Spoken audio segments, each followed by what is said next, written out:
assigned to windy, cold, and hours from the mainland. For Nate and Luca, it was supposed to be another dull maintenance shift. Wake up, check the gears, scrub off rust, test backup batteries, clean salt crust, eat canned food, and kill time with cards. They expected boredom and isolation, nothing more. For the first 3 days, that's exactly what they got. Then came night. Nate woke up around 2 a.m., heart pounding for no reason. Not pain, not fear, just an overwhelming feeling that something was wrong. The air in the room was thicker than usual, like the pressure before a thunderstorm. But outside, the sky was perfectly still. That's when he noticed something. No light. The rotating beacon was supposed to sweep across the sea every few seconds, but the room stayed dark. He looked at Luca, still asleep, then quickly shook him awake. Together, they climbed the spiral staircase to the top of the tower. The gears were turning, but the light wasn't. Something was jamming the mechanism. They found it quickly. A soaked black cloth, wedged deep in the gear teeth. It was huge, like an old blanket or coat. Slimy, covered in sea moss. It smelled like rotting seaweed and mildew. Neither of them could explain how it got there. The door was locked, the windows were sealed. There was no wind strong enough to carry it in. Confused, they pulled it out and threw it outside into the dark. They convinced themselves it was a freak accident, maybe an old piece of tarp blown in somehow. They cleaned the gears, restarted the light, and went back to bed. But the next night, it happened again. Same time, 2 a.m., this time the object was different. A smaller piece of red fabric jammed into the same mechanism. Luca pulled it out. Slowly it looked like a scarf or an old-fashioned shawl. The edges were frayed. It was soaking wet, and tiny crustaceans were clinging to it, like it had just washed ashore. Nate stared at it in silence. His stomach turned. This wasn't a coincidence, he muttered. They searched the entire lighthouse top to bottom. The doors were locked from the inside, no broken windows, no signs of anyone getting in. They started barricading the stairwell at night with crates, locked the beacon room door with a padlock, triple-checked the entrance, but it wasn't enough. On the 7th night, Nate woke up again, hearing whispers from Luca's side of the room. But Luca wasn't talking to him. He was facing the corner, mumbling softly like someone was standing there. When Nate asked what he said, Luca looked confused. "I wasn't saying anything," he replied blankly. Later that night, Nate woke up again and found Luca at the window, staring down at the rocks below. "I saw someone," Luca whispered, standing in the beam of the light. Then he added, "But when it came around again, they were gone." After Luca's sighting, the atmosphere shifted. The days felt darker. The nights were unbearable. Luca barely spoke anymore. He stopped sleeping and sat by the window for hours, eyes locked on the cliffside below. When Nate asked him what was wrong, Luca would mumble nonsense about whispers coming from inside the walls and something moving in the stairwell. On the 9th night, they both heard it. Not creaking wood or gusting wind, but footsteps, heavy, deliberate, coming down the spiral stairs from the beacon room. Step, pause, step, pause. Nate froze. So did Luca, who was already standing at the foot of the staircase, staring up in terror. Nate whispered, "Did you go up there?" Luca shook his head. "No," he said. "Did you?" "No." The steps stopped. Dead silence followed, thick and pressing, like the air was holding its breath. That night, they pushed a heavy dresser in front of their bedroom door, slept with knives under their pillows. Nate didn't sleep at all. On the 11th night, it happened again. The beacon stopped. They rushed to the top, but this time, the door was wide open, not just unlocked, not cracked. It had been blown open, like someone had kicked it in. The freezing wind screamed through the opening, but that wasn't the worst part. Inside, the industrial strength bulb, one that took effort to even loosen, had been unscrewed and left sitting upright in the center of the room, not broken, not dropped, placed there. Nate's chest tightened. Something cold brushed against his back. He spun around. No one. Luca had gone pale. His eyes were locked on the wall, and he was pointing with a shaking hand. "It came out of there," he whispered, "a hand through the bricks." That night, they bolted downstairs and locked themselves in. Luca curled up in the corner, rocking back and forth, whispering to something Nate couldn't see. At sunrise, Nate made a decision. He picked up the emergency sat phone and called for a pickup, falsely reporting a critical mechanical failure. He didn't care, he just wanted out. But when the boat arrived later that afternoon, the crew looked confused. "We already got a distress call from you guys," the deckhand said. "Came through at 2:12 a.m. Nate frowned. "No, I didn't touch the phone until morning." The deckhand exchanged a nervous glance with the captain. "Well, someone did. We heard static. Then someone whispering. It sounded like, 'There's someone here with us.' Then it cut out." Nate looked at Luca, who hadn't said a word the entire ride back. He stared ahead, pale, unmoving, still whispering to himself. Luca never returned to duty. He quit the Coast Guard within weeks and moved out of state. Never explained why.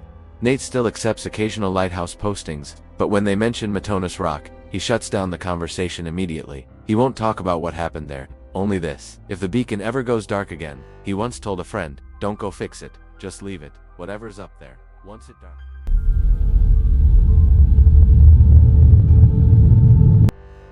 height of the COVID lockdowns, everyone was stir-crazy. Streets were empty, stores were closed, and most nights dragged on with nothing to do. Mika, recently single, had been swiping through Tinder out of sheer boredom, watching reruns of old movies and messaging people she didn't really know. That's how she reconnected with an old Instagram acquaintance named Rika. They had mutual friends and lived just a few minutes apart in Suffolk County, Long Island. After a night of texting and a couple of White Claws, they impulsively agreed to hang out. Rika was different, a little reckless, but in a cool way, confident, wild enough to hop fences or sneak into places she wasn't supposed to be. Mika liked that. Within an hour of meeting up, Rika suggested they drive out to Montauk and explore the lighthouse cliffwalk even, though it was closed. "Come on," Rika said, cracking another White Claw. "Nobody's gonna be there. It's lockdown. Who's patrolling a lighthouse at midnight?" Mika hesitated, but followed. They drove an hour east, parked in the deserted lot near the Montauk Lighthouse, and stepped out into the chilly night. The stars were faint, the wind sharp. The only lights were from the lighthouse itself and a few bulbs near the entrance. Rika led them to a trail behind the tower, a narrow path of rocks and grass that wrapped around the cliffs.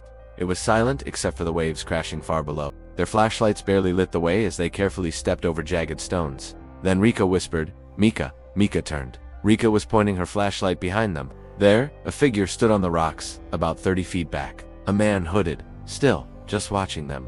They both turned their lights on him.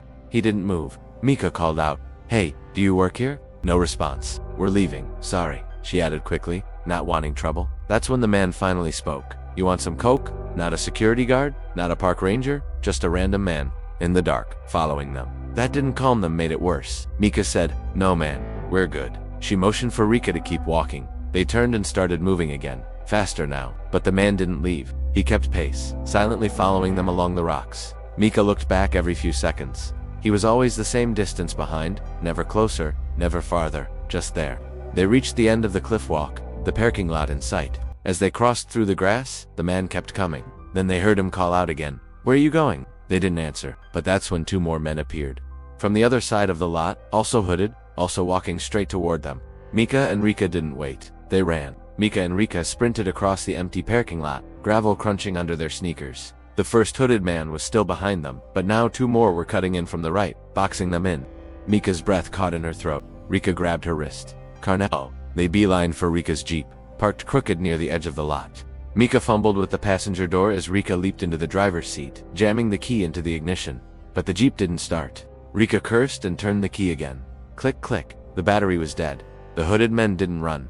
They just kept walking, deliberate, like they knew the girls had nowhere to go. "We can't stay here," Mika whispered. Her heart pounded in her ears. "What do they want?" Rika threw open her door. "Come on, there's a ranger shed near the trail. It might be open." They darted across the lot again, toward a small utility building just past the lighthouse fence. The wind whipped around them. The shadows from the lighthouse beams swept across the lot in slow circles. The shed door was unlocked. They slipped inside and slammed it shut, pushing a metal shelf in front of it.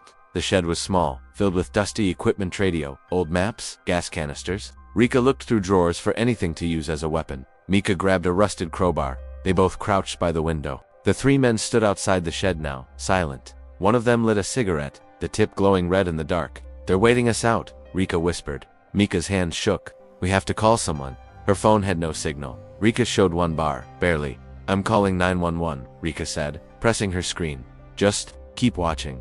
Mika peeked through the blinds again. The men were gone. She blinked. "No, no, no," she muttered. "Where'd they go?" Rika asked, holding the phone to her ear. "I don't know." Suddenly, bang, the shed door rattled violently. Someone was trying to break in. Rika dropped the phone and grabbed the crowbar from Mika. Back up. Another bang. Then silence. They waited. Nothing happened. Minutes passed. No footsteps. No voices. When the sun began to rise, they finally cracked open the door. The lot was empty. No sign of the men. Just tire tracks leading toward the woods, and one odd thing. On the Jeep's windshield, written in black marker, were the words, "See you again, Mika." Mika hadn't told anyone where she was going. Neither had Rika. Her Tinder profile didn't have her real name. Only one person ever used that spelling. A guy she'd ghosted months ago after a creepy video call. The one who said he had friends in Montauk. She blocked him that same night. But someone remembered her, and someone followed her to the edge of the world.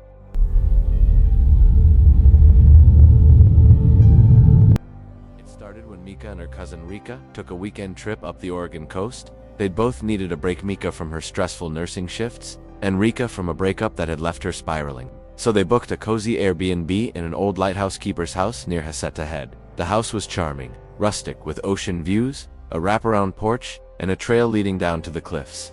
The only neighbors were the waves, the wind, and the lighthouse itself, a towering presence blinking silently through the fog. On the first night, Mika stood in front of the antique mirror in the hallway, brushing her hair. Rika was asleep in the next room, snoring softly. The mirror was warped with age. The kind that turned your reflection just slightly off, like you were staring at a version of yourself that didn't quite belong. As Mika brushed her hair, she noticed something strange in the mirror. In the reflection, someone was standing behind her. She spun around. Nothing. Just the empty hallway and the creaky floorboards. She looked back at the mirror, only herself. The figure was gone. Just tired, she muttered, heading to bed. But things escalated the next morning. Rika woke up panicked. Mika, where were you last night? Mika frowned. What do you mean? I was brushing my hair and went to bed. Rika looked pale. I woke up and saw you in the hallway. You were just standing there. But your face wasn't right. It looked blank. Like no eyes, no mouth. I never left my room, Mika said quietly. Later that day, they walked the coastal trail near the lighthouse. A local ranger passing by made small talk and mentioned the house. Used to be the keeper's residence back in the 1800s, he said. His wife died during a storm. Some folks say her spirit stayed behind, staring out the windows. Or the mirrors. Rika laughed it off. Mika didn't. That night, the mirror warped again. This time, Mika wasn't brushing her hair. She was walking past it when she saw her reflection freeze. She kept walking, but her mirror self didn't. It turned its head and stared at her. Then slowly raised one hand and pointed toward the staircase. Mika gasped and looked away. But the air was suddenly cold. Too cold. Like something was behind her again. Rika ran out of her room. Did you see that? My phone recorded something weird near the mirror. She held up the screen. In the footage, a faint figure stood at the edge of the frame, staring directly at the lens. And just before the video glitched, the figure whispered, "Get out before I take her back." Mika and Rika didn't sleep that night. Every creak of the house made their nerves spike. The mirror in the hallway had been covered with a blanket, but Mika could still feel its presence. Like it was watching through the fabric. I think we need to leave, Rika whispered. We've only got one more night, Mika replied, trying to sound brave. It's probably just old energy, but in her gut, she knew something was wrong. The figure in the mirror wasn't just a ghost. It was something that remembered. The next day, Mika wandered into the basement, following a cold draft. The air down there smelled like wet stone and old wood. She found a dusty trunk near the wall and pried it open. Inside were old photographs, sepia-toned, cracked-tanned. The journal belonged to Catherine Albright, the original lighthouse keeper's wife. One entry stopped her breath cold. The mirror in the hall, it reflects more than the living. I saw her again today. She looks like me, but she's hollow. I think she wants to trade places. If I vanish, burn the mirror. Mika's hands trembled. The date was August 7th, 1895. Exactly 130 years ago. She ran back upstairs, yelling for Rika, but the house was quiet. Too quiet, Mika, a voice called. She turned. Rika stood at the top of the stairs, but her eyes were distant, her smile stiff. Mika stepped back. Rika didn't answer. She just raised her hand and pointed to the mirror. The blanket had fallen off, and in the reflection, Mika didn't see herself. She saw two Rikas, one normal, the other pale, expressionless, with dark hollows where her eyes should be. Mika turned to the real Rika. Tell me something only we know, she demanded. Rika hesitated, then whispered, You still cry every August because of your mom? Mika nodded slowly. That was true. But in the mirror, the pale Rika whispered the same words. At the same time, then the lights cut out. Darkness swallowed the hallway. Mika reached for Rika's hand, but it was cold. Too cold. She screamed and pulled away, running back down to the basement with the journal. She grabbed it, and the heaviest object she could find, a rusty fire poker end, stormed upstairs. The hallway mirror stood bare again, and Mika didn't hesitate. She shattered it. Glass exploded across the floor. A high-pitched wail echoed through the house. Then Rika burst out of the bedroom, coughing, eyes wide. What happened? I blacked out. What time is it? Mika looked at the shattered mirror. The frame still trembled, as if something had just escaped or been trapped again. They packed their bags and drove out before sunrise. A week later, Mika got a text from the Airbnb host. Hey, just checking in. Did you do something to the mirror in the hallway? We can't find it anywhere. It's like it was never there. And Mika replied with only one word.